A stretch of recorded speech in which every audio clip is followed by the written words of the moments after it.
No, I'm not a spiritualist. I'm not a seeker. I'm not an aspirant. I'm not a devotee. I'm not a yogi. I'm not a meditator. I'm not a spiritual being. Why do we need all these kind of titles when we are already stuck with our own titles? If we put ourselves into this kind of a bracket of I'm a spiritual being, I'm evolving and I'm evolved and I'm spiritual, I've gone very deep and things like that, a new mask starts enveloping us. Before we actually even know and you can become aware of, this mask takes over us, and then life becomes a different kind of a pretension. So in that I deny my existence of this body, of my role that I play here, that I'm crawling on this earth. Why would I deny I'm crawling on this earth? I have two legs, two hands, two eyes, the whole body, different organs. Why are all these organs there? If I am supposed to be a spiritual person, I should be flying. So this happens when the upper three chakras are very active. The feeling of groundedness cannot be there. We are all the time involved in this spiritual pursuits, ignoring our very own existence here. And I tell the opposite always. You take care of your existence here because you have a reason why you are born here. Without a reason, you cannot. There are desires. In the Karan Sharira, there are desires, bijas. That bijas only manifests you, all these bodies and geographical location and people you bump across and things like that. What are all these? These are some unfulfilled desires, unresolved debts or issues or whatever you can say. We must understand taking this body is to resolve it. Resolving it, you simply return back to your original nature, true nature of what you are. We are all bound by these avaranas, these different sheets of ignorance. If you pay attention to the ignorance and give completion to those ignorance, there will be clarity. So our existence, if you deny your existence, what are we here for? The basic roles that we are playing on earth, that roles we are already taken. We are given our roles. You don't have to even worry about it. Destiny, so-called destiny, simply unwinds it. What is destiny? Your bijas only, your own karma bijas. No, God has given you that. Your own unfulfilled bijas only now becomes your destiny. So destiny unfolds, whatever the seeds are there. But if you are awake and aware of each and every seed that is sprouting, it is sprouting to give a completion. That is why I have been giving so much of importance all these 5 years of my teaching on completions. Put attention on completions, the rest will happen. See this word completion. If there are incomplete things in life, you pay attention to it. So if you are in a job, if you are in a relationship, if you are having a kids, if you are into some kind of a responsibility, you take care of those things. And you will see as you are fulfilling those things, you simply unwind because the bijas are getting exhausted.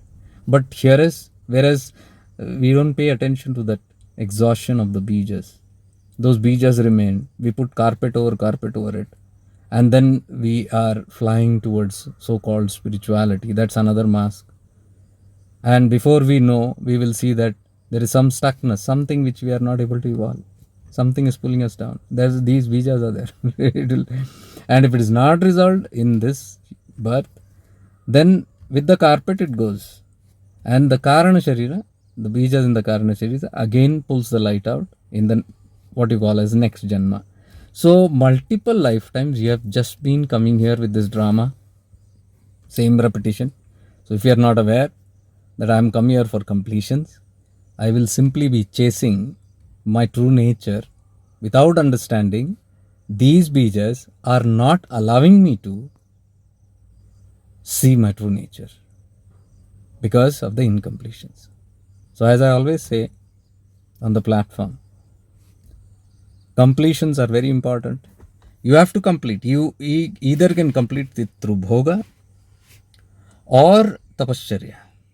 Sit and burn all those bijas, which is very intense. It needs a lot of intensity to do that. Sometimes life might not allow. And that's what I'm calling practical spirituality. When it is not allowing, you look at why it is not allowing. Then you see the intensity of the bijas are there. Then at the same time, that's called bhoga. At the same time, you are doing your tapascharya. That is the concept of bhoga moksha. Bhog se moksha. All about Sri Vidya I'm talking. Sri Vidya, why there is bhoga? Why through bhoga moksha is possible? Because without bhoga, you cannot have moksha. Because for bhoga only Shakti is coming out. Shakti is wandering. And I'm telling you, the Shakti will not settle. The Divine Mother, what you call a Shakti, that is us only. We are all manifestations of the Shakti only. So I am Shakti basically. I left my abode. I am here. Why? Because desires. One desire, it began. And many desires multiplied. Why? Because I'm not giving in completions. This is the reason that it keeps multiplying. And with multiplication, adogati. Sri Vidya, the whole Sri Chakra, the Shishti Chakra keeps on happening, and you keep Shishti, new creations, and you keep maintaining it. You means Shakti, Mother Shakti only. You and Mother Shakti is not different. So, until it goes to the pit bottom, and finally is fed up with this creation and sustenance, until it fulfills, because that fulfillment is there. Without fulfillment, that is why we are talking about bhoga. So with the fulfillment and simultaneous awareness, one starts lifting upward. But without fulfillment, if you start just going upwards, you will see, I've given plenty of examples where I've seen Himalayan yogis after 20 years in Gangotri coming back. Why? My family is calling back, they say. I'm feeling the urge to go. 20 years of tapascharya. Bija is there. So why can't one just be in the family and meditate from here? Why can't just be one in the world and meditate? So bhoga and moksha, which is there, it is a practicality. So simply settling down, for that we need groundedness. We need a lot of humility. We need a lot of awareness to see this. If we get this awareness, we simply settle down with what is available here. And that is another story of what you decide. Whether you would decide to go this way, that way, but at least being aware and giving completions. Either through bhoga, complete it, complete all the unresolved issues through the experiences, or if that is not chosen, sit and release and heal and forgive and cut the karmic ties, finish the karmic connections through your tapasya. That also can be done. Either you sit internally and do it, or externally go and fulfill those relationships. That's how it is. The journey is very, very simple. We can choose whichever we want. But avoiding this is ignorance. Avoiding these both aspects and then wanting to just transcend and wanting God and Samadhi and Mukti and things like that, then we will only fall into many concepts where all these concepts are waiting to catch you. All kind of spiritual concepts, all kind of teachings. We are into hundreds of teachings. I was just listening. One master in the car I was listening now. One master says, God has sent you here. What is your purpose of life? God has sent you here to have an experience and learn and come. And I switched over to another master, Osho. He's talking about Shiva Sutras. He says, no God sends you anywhere. It's you only, your desire, you came out here, you will realize you are only that Shiva. No God from anywhere. See, this is how it is. And these becomes cults. These become communities. So everybody is following one kind of belief. Every belief is stuckness, is a mask. We have to learn to explore. Look at all these cults. Look at all the communities. Look at all the teachings. Look at all the masters. Rise above that. You will see one commonality. Catch the commonality. Don't just blindly start following somebody. Oh, I love the teachings. You will see there will be stuckness if you go in the teachings. I always prefer to go by teachings which are common. Only those teachings I catch which every master can talk about. Every religion can talk about. Basically, it's love. True nature is that. Without love, nobody talks anything. Everybody knows that. Ultimately, everybody knows unconditional love, that highest peak of what I am. So something like that. Teaching should be something like that. Otherwise, you adhere to all these things. So these are my kind of investigations which I sit and investigate. I deeply investigate on Arunachala or things like that, and it reveals to me the whole thing, even of Sri Vidya. It reveals to me.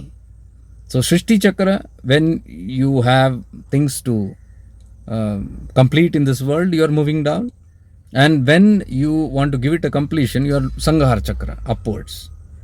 Sanghar means completions, destruction. It shows like destruction of what you have created and moving up. How do you destroy? You don't destroy things just like that. You have a family, are you going to destroy? No. How you are going to destroy is from internal, your connections to it, your bound, how your bondage is with it. So relationships which are there, they must be very mature. Only those mature beings which are there together, they can understand and follow the principle of being together, which is called grahastha or family, without entangling each other, but being the cause of each other's liberation. That's grahastha ashrama. We misunderstand grahastha ashrama. We say it is only just multiplying. It is not about multiplication. It is about giving completion to each other, nourishing each other, being a mirror to each other. So that's where the Shiva Shakti principle comes, or Ram Sita principle comes. It's very divine concepts. So anyways, if you find it in relationship that can reflect it, fine. If not, you become a meditator then, deeply looking at your own reflections and working your own journey out. There is an option. Either you do it from outside, if there is an opportunity, if there is something like that. If not, then silently you look, you understand this whole thing, where the stuckness, it's completion. Whether you go outside, you have to complete with people, places and things. Whether you sit inside, you have to give completion with people, places and things, because our connections are all coming from inside. Our inside only manifests outside. So it's not about what you do outside, the inside. You can give completion there and complement it from here, or complement it there and give completions from here. So we must not get entangled and entangled and entangled, new creations, and go on expanding.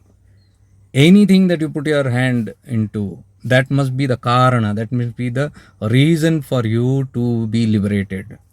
You must be very careful that anything you put your hand into, anything new, any new venture you put yourself into, that should not get you entangled. So choose only those things in life which can make you ascend, not make you in bondage. Otherwise, be fully aware of what are the balanced things, and that you will keep meeting people, places, things, opportunities, work, and things like that. You can give completions. Finish off the karmic debts with each and everything that we are entangled here. For that, you have to work on Sanghar Chakra, not Shrishti Chakra again. Creating new dramas. Sanghar, finish it. If it is worthwhile, if it is worth having an experience together for a lifetime, go for it. If not, Sanghar, finish it off from inside. Don't keep things pending. Anything that is pending becomes the cause of next life. So anything you have unresolved with anybody, you will come back again, and you see in this lifetime, you'll see a lot of mess. We keep bumping across people, places and things, and things go good, bad, ugly. What is that? Previous incompletions. Opportunity is being given here to complete. So you have to become very conscious on it. Even if it is pain or happiness, whichever it is, the ultimatum is liberation from that. You have to suffer. That's your prarabdha. Nobody can do anything. You cry, weep and suffer. You feel hurt and dejected and things like that. That is your prarabdha with that entity, with that being, person, place, thing. They were supposed to give you that. So take it, enjoy it, relish that, whatever. But heal, forgive, release, heal. So if somebody gives you pleasure, happiness, that also heal. But let that not be the karan of new entanglements. There also, you understand, somebody you have given something, now they are giving it back to you. Happiness also, somebody else. So you have a right for your happiness from this world. This world is supposed to give you bhoga experience. Until you relish it, you're not going anywhere. relish it completely in awareness totally. And when you relish it, automatically the bijas will start dying down, because that is the reason you took birth here. That is the reason Shakti came out and is created all this Prakriti, creation, Shrishti. Once she is done with it, why? Thorough experience. Once she is fulfilled, she starts moving upward. So anything, you can't meditate if you are hungry, right? So you have to fill up your tummy first. So fill it up. Why should we sit hungry and do upasa and try to connect with Shiva? How is that possible? Because your hunger has to be fed first. Any bodily needs, any mental needs, all this has to be fulfilled first. So practical spirituality is what I advise. This is how I live my life, and this is what I teach people. Taking it or leaving it is up to you, but this is the truth of life. So where is the need now to act spiritual or become a meditator or become this and that?